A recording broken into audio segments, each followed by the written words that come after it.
You are a priest in the year 1396, standing in the cold stone halls of Westminster Abbey. Your breath creates mist in the cool autumn air as you hold your prayer book. You watch servants rush around, getting ready for what people at court say will be the strangest royal wedding England has ever seen. The bride has come from France, a princess, daughter of King Charles himself. You have blessed many marriages and joined many hands in holy marriage, but you have never seen such excitement at court. When the big oak doors open and the wedding party walks in, your eyes grow wide with shock. King Richard II, at 29, looks impressive, tall, royal, his golden hair catching the light coming through the colored glass windows.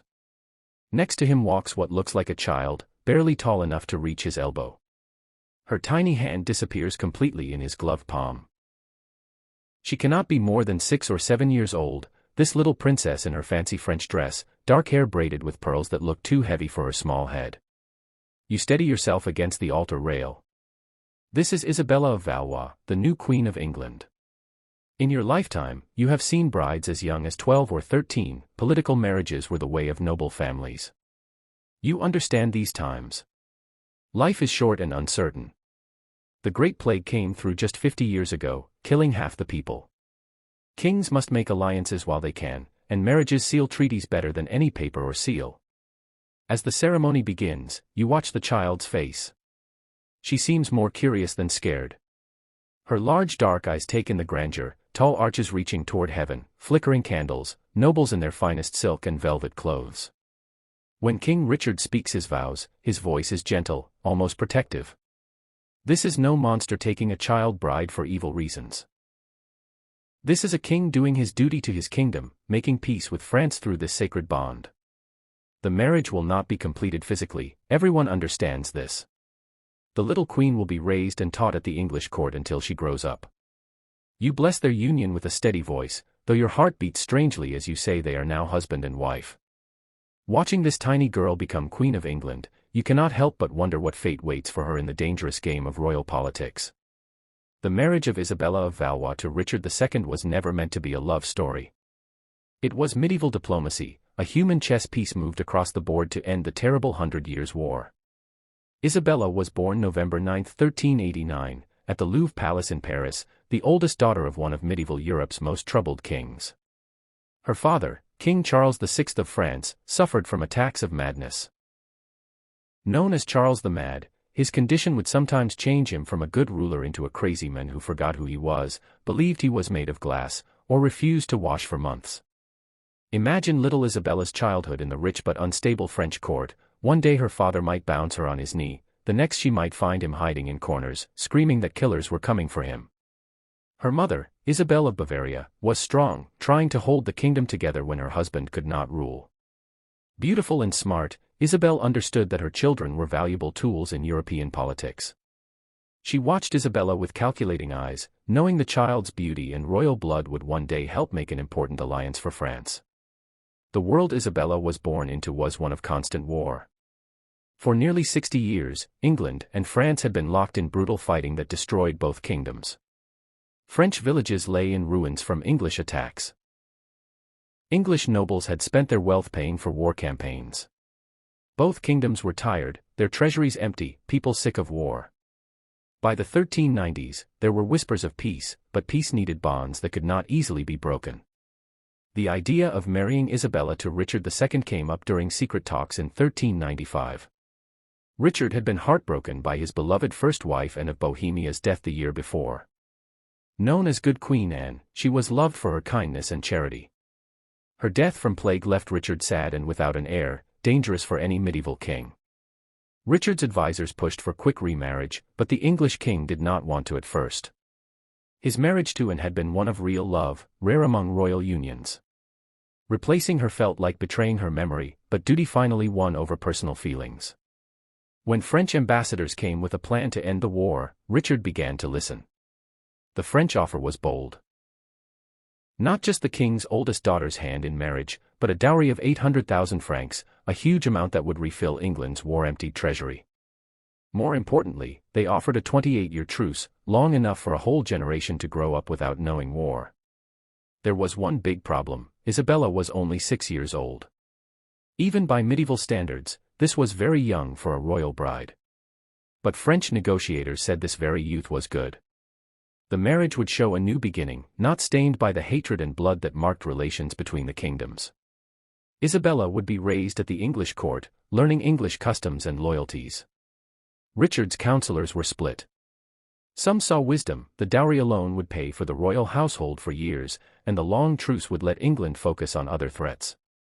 Others worried about marrying such a young child, fearing it would shock even medieval nobles. But Richard himself was interested in something else. When he saw Isabella's small portrait, something in his face softened. Here was a child who would need protection, guidance, and care.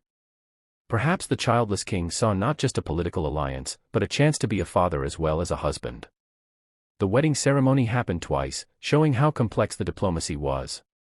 Isabella was 7 when she married Richard II at the English-controlled port of Calais on October 31, 1396. Standing in Calais Castle's Great Hall, Isabella must have felt overwhelmed. She wore cloth of gold, so heavy with fancy work and pearls she needed help walking. Her new husband knelt down to her level to exchange rings, and people watching noted how gently he lifted her chin when she seemed scared. A year later, she was crowned queen in Westminster Abbey. Several people reportedly died in the crowd trying to see the famous young bride. The English people had heard stories of their child queen, and curiosity brought huge crowds to London. The ceremony was a spectacular royal show designed to prove to nobles and foreign watchers that this unusual marriage had full support of the crown. Isabella traveled through London streets in a decorated carriage with English roses and French fleur-de-lis, showing the union of the two kingdoms. She wore a crown specially made for her small head, her train carried by English duchesses chosen as her guardians and teachers. Crowds called out blessings in English, which she was only starting to understand, but she smiled and waved as she had been taught.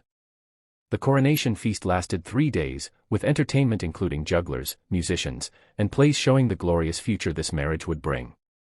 Isabella sat beside Richard at the high table, eating carefully with the good manners her French teachers had drilled into her, while nobles toasted the child queen's health. Even as celebrations went on, experienced courtiers wondered how long this peace would last. Medieval truces were fragile things. Richard II, despite his current power, was not loved by all his nobles. There were whispers of unhappiness, especially among those who felt the king listened too much to his favorites and was too willing to make peace when England's military position was still strong. For now, however, Isabella was safe in her new home. Richard gave her apartments in Westminster Palace, staffed with a carefully chosen household mixing French and English servants. Her days were filled with lessons, not just languages and courtly skills, but the complex rules of English court life. She learned to curtsy in the English way, to prefer wine over ale at meals, and to speak English with the court accent rather than her French teachers. Richard took an active interest in her education and well-being. Contemporary records describe him visiting her rooms regularly, bringing her gifts from across his realm. Exotic birds from Ireland, fine books from Oxford, musical instruments made by London's best craftsmen. He seemed to really enjoy her company, and she began looking forward to his visits, greeting him with the mix of formality and affection that marked their unusual relationship. But symbols could be fragile things in the violent world of medieval politics. The first signs of trouble came in early 1399 when Isabella noticed changes in the court atmosphere. Conversations stopped more suddenly when she appeared. Her ladies-in-waiting exchanged worried looks. Even her closest friend, Margaret Holland, seemed worried and anxious. Richard himself seemed different. His visits became less frequent, and when he came, he appeared troubled, sometimes staring toward the Thames River as if expecting ships on the horizon. His usual gifts of books and small treasures stopped, and Isabella wondered if she had somehow made him angry. The truth was far more serious. Richard faced the biggest crisis of his reign, nothing to do with his young queen. His cousin Henry Bolingbroke, whom Richard had sent away from England the year before, had returned with an army. He claimed he came only to get back his inheritance but clearly wanted much more. English nobles, many who had long been unhappy under Richard's rule, began joining Henry's side. The carefully built stability that had allowed Isabella to feel safe was falling apart with terrifying speed. Isabella first realized how serious the situation was when she woke one morning to find several of her English ladies-in-waiting had disappeared during the night. When she asked her French servants where they had gone, she got only unclear answers. By afternoon she could hear shouting from the courtyards below her windows, and when she looked out, she saw armed men wearing unfamiliar colors. Margaret Holland rushed into Isabella's rooms that evening, her face pale with fear. "You must pack right away," she whispered urgently. "Only the most important things. We're leaving Westminster tonight." "Where are we going?" Isabella asked, her heart racing with the kind of panic she hadn't felt since her first days in England. "To the Tower," Margaret replied. "The King says it's for your safety." The Tower of London was both palace and prison. In times of political trouble, the difference often meant nothing. Isabella's brief, tragic reign as England's child queen was about to face its greatest test, as the young girl who had represented peace between two kingdoms found herself caught in the deadly currents of medieval power politics.